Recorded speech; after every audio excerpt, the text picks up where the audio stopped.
دوستان، در ادامه معرفی موزه منطقه‌ای جنوب شرق زاهدان ببینید به این سفال‌های منقوش شهر سوخته. من عاشقشونم.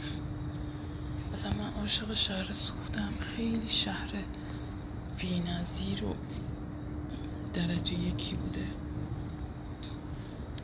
واقعا مدرن بوده. وای این سفالایی که نقش بز دارن بالاخره پیداش کردم.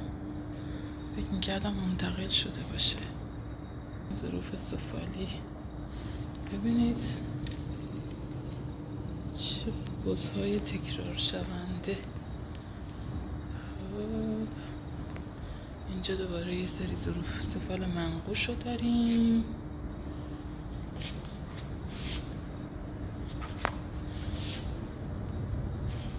شهر سوخته بیشتر اولین ها مال شهر سوخته بوده.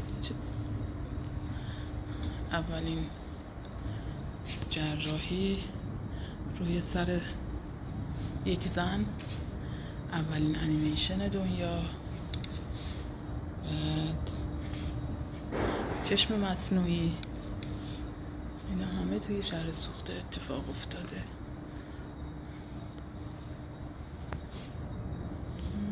بقیه سفال ها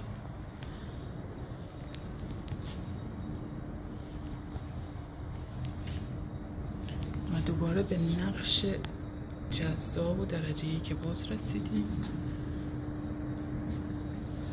خیلی ما توی این منطقه میبینیمش، هر کدوم به یک شکل. سفال های نخودی، ما سفال های نخودی هن. هزاره سوم قبل میلاد. باز این سفال ها اگه ببینید باز نقش باز توشون تکرار شده.